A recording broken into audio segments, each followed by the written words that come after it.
நண்பர்களே வணக்கம். இது ரன்வீர் சிங்கோடைய ஒரு பெரிய கரியர்லே ஒரு மிகப்பெரிய படம். சூப்பராக இருக்குது. என்ன ஒரு அதாவது எப்படின்னா, இந்தியாவில் ரா அமைப்புன்னு ஒன்று இருக்குது. அது அது தோல்வி ஆகும்போதெல்லாம் இந்தியாவில் வேறு நாட்டுக்காரங்க, குறிப்பாக பாகிஸ்தான்லேருந்து நம்ம நாட்டில் தீவிரவாத சக்திகளை உள்ள ஊடுருவ பண்ணி அந்த குண்டு வைக்கிறது, பொதுஜனங்களை கொல்வது, இது ரொம்ப காலமாக ஓடிக்கிட்டு இருக்கு. அதில் கிட்டத்தட்ட ஒரு எப்போ சொல்கிறது, ஒரு 91-92 டயத்தில் தாவூத் இப்ராஹிம் அப்படின்னு ஒருத்தருடைய லீலையில் மும்பையில் ஏகப்பட்ட பேர் செத்து போயிட்டாங்க. அதுக்கு அடுத்தது அதான் எனக்கு ஓரளவுக்கு விவரம் தெரியும் போது இது ரொம்ப மேஜரான ஒரு ப்ராப்ளம். ஆனால் இந்த வேலையெல்லாம் செய்கிறது யாருன்னா, ஒரு குறிப்பிட்ட சமுதாயம், இஸ்லாமியர்கள் தான் செய்கிறாங்க அப்படிங்கிறது உலகம் முழுவதும் தெரிஞ்ச சமாச்சாரமாக போயிடுது. அதனால் நம்ம அண்டை நாடான நம்ம நாடு இந்தியாவை ஆகும்போதே பக்கத்தில் பாகிஸ்தானை பிரித்து கூட்டிகிட்டு போயிட்டாங்க. காந்தி அதுக்கு ஒப்புதல் கொடுத்துட்டாரு. அதை ஒரே நாடாக வைக்கணும் அப்படின்ற கோரிக்கை இருந்தபோது காந்தி அதை இல்லை, அவங்க பிரிஞ்சு போகிறவங்க தனியாக இருக்கட்டும்னு சொன்னதுனாலேயே காந்தியை இங்கே இருக்க இந்து சம்மந்தப்பட்ட குடிமகன் சுட்டு கொன்று விட்டார். அதான் கோச்சை காந்தியை சுட்டு கொண்டுட்டார். அதனால் அதே மாதிரி சூழ்நிலை இன்றைக்கி வரைக்கும் அவங்களுடைய துஷ்டத்தனங்கள் நம்ம ஊருக்குள்ளே வந்துக்கிட்டே இருக்குது.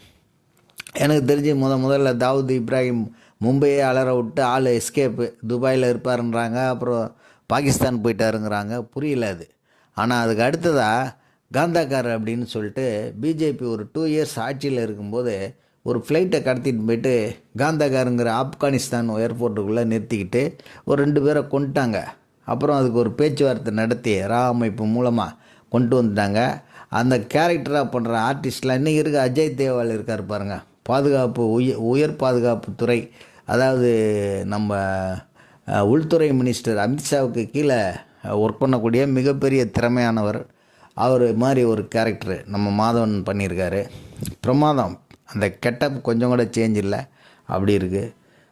இந்த ரன்வீர் சிங்கு அங்கே போய் ஒரு உளவாளியாக உள்ளே போகிறார். அந்த பலுஸ்தான்ங்கிறது பாகிஸ்தான்லேயே ஒரு அமைதியான இடம், அது ஒரு மலைப்பிரதேசம்.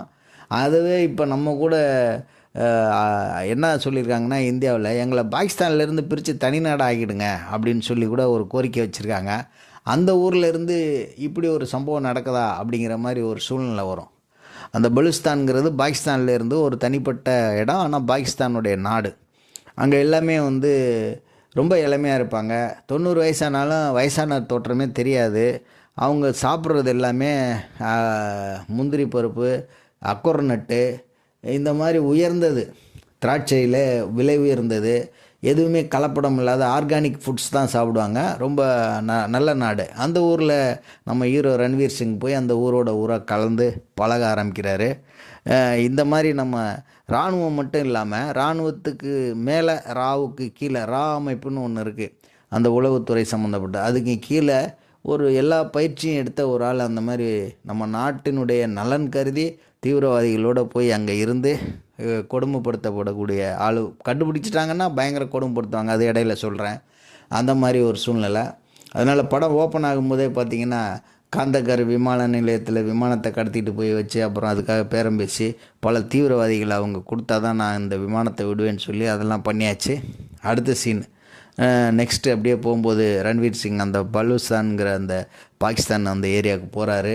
அதுக்கு அடுத்தது பார்த்திங்கன்னா, அங்கே போய் ஒரு பெரிய அங்கே இருக்கக்கூடிய நம்ம அச்சய் கண்ணா, அவர் மிகப்பெரிய ஒரு சூப்பர் ஸ்டாருங்க. அவர் பார்த்திங்கன்னா டால்னு ஒரு படம் சும்மா பிச்சுக்கும் ஏஆர் ரஹ்மான் மியூசிக். அன்றைக்கி அந்த படத்துலேருந்து அவர் இன்னும் மேரேஜே ஆகலை, இன்றைக்கும் இளமையாக இருக்கிற மாதிரியே இருக்கும். அவர் ஒரு மிகப்பெரிய அரசியல்வாதியாக இருப்பார். இவரோட அந்த பெனர்ஷீட் பூட்டோ படுகொலை செய்யப்பட்டாங்க. அவங்க கட்சி இவர் எல்லாமே சேர்ந்து ஒரு அரசியல் அமைப்பை உண்டாக்குறதுக்காக ஒரு செயல்பாடு நடந்துக்கிட்டு இருக்கோம். அவர் தான் பெரிய டான். யார்? அச்சய் கண்ணா. இந்த அச்சய் கண்ணா கூட ரன்வீர் சிங் கொஞ்சம் கை கோர்த்து வேலை செஞ்சுக்கிட்டு இருப்பார். என்ன அவருடைய ரன்வீர் சிங்கோடைய மெயின் மோட்டிவேஷன்னா, இந்தியாவுக்கு ஆபத்து இல்லாத வேலையை ஏதாவது அவங்க பண்ணாமல் தடுக்கணுங்கிறது தான். அதுக்கு உளவுத்துறை மூலமாக இவர் அங்கேருந்து ரிப்போர்ட் அனுப்பிச்சிடுவார். அதுக்கப்புறம் இந்தியா பாதுகாப்பாக இருக்கும். இதுதான் அவங்களுடைய வேலை. இதுக்காக அங்கே போய் ஜாயின் பண்ணால் படம் பயங்கரமாக இருக்குங்க. அதுக்கப்புறம் சஞ்சய் தத் என்ட்ரி பிச்சுக்கும். அதுக்கடுத்து அர்ஜுன் ராம்வாலா அப்படின்னு ஒருத்தர் இருக்கார். அவர் ஒரு கேரக்டரு. சாரா அர்ஜுன், இவங்க தான் கதாநாயகி இந்த படத்துக்கு தேவையே இல்லை. ஏன்னா கதையோடைய வீரியம் அவ்வளோ வேகமாக போகும். காந்தகார் சம்பவம், அதுக்கடுத்தது இது பார்லிமெண்ட்டில் அட்டாக் பண்ணது, அதுக்கப்புறம் மும்பை தாஜ் ஹோட்டலில் அட்டாக் பண்ணது, சில இடத்துல லைவ் டெலிகாஸ்ட் பண்ண அந்த ஒரிஜினல் வீடியோவை அந்த எபிசோடையும் யூஸ் பண்ணியிருக்காங்க. என்ன ஒரு மேக்கிங் தெரியுங்களா? கேமராமேன் இருக்கார விக்கீஸ், அவர் பின்னி எடுத்துருக்காருங்க. அப்புறம் எஃப்எஸ்எஸ் காட்சிகள்லாம் இருக்குது பாருங்கள். கழுத்தை அறுக்கிறது, ஒரு தீவிர நம்ம இந்திய உளவாளின்னு சொல்லிட்டு அவர் கொக்கியை மூஞ்சியில் போட்டு தொங்க விட்டு, நான் உண்மையில் சொல்கிறாங்க பாதியில் வெளியே வந்துட்டேன். பாதி படத்தில் அந்த கொக்கியை தொங்க விட்டு அந்த இந்திய உளவாளி அடிக்கும்போது என்னால் பார்க்க முடியல. ஏன்னா ஆல்ரெடி எனக்கு உடம்பில் ஒரு சில மெடிக்கல் பிரச்சனைலாம் இருக்குது. அதனால் நான் அதிலேருந்து வெளியே வந்துட்டேன். படம் வந்து 2.25 மணி நேரத்துக்கு மேலே நான் பார்த்துருக்கேன். அதுக்கு இடையில் பார்க்கல, இதுக்கு மேலே என்னென்ன கொடூர காட்சி வருமோ தெரியலேன்ட்டு.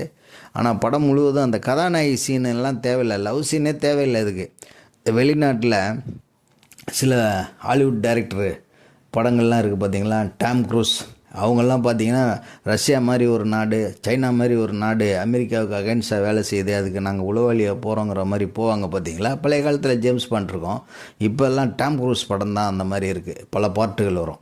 அது மாதிரி ரன்வீர் சிங் பொழந்து கட்டியிருக்காப்புல. அடுத்தது பார்த்திங்கன்னா இந்த 80s 90s வந்த தம்மரு தம் அப்படின்னு ஒரு பாட்டு, அப்புறம் நம்ம உஷா உதீப் பாடின ராம் போபாவா இன்னொன்று ஒரு பாட்டு வரும், சூப்பராக இருக்கும். அப்புறம் இன்னொரு பாட்டுங்க, கிட்டத்தட்ட 1989 ஹவா ஹவா ஹாய் ஹவா அப்படின்னு ஒரு பாட்டு. அதெல்லாம் வந்து தமிழ்நாடு முழுவதும் இல்லை, இந்தியா முழுவதும் இல்லை, இந்தி பேச தெரிஞ்ச அனைவரும் பாடாத பாட்டே கிடையாது. அது பூராமே அந்த படத்தில் வச்சுருக்காங்க. அந்த பின்னணி இசை சும்மா சொல்ல முடியாது. ஆனால் 18+ படம், சின்ன பசங்களாம் கூட்டின்னு போனால் அந்த படத்துக்கு டிக்கெட் தர மாட்டாங்க. அங்கே முதல் கொலையை அச்சயகண்ணா வந்து தன்னுடைய பையனை கொண்டவனை கண்டுபிடிச்சி ஒரு டீமில் அவங்க ஸ்பெஷாலிட்டி அந்த படத்தில் அந்த கல்லால் அடிக்கிறது தான்.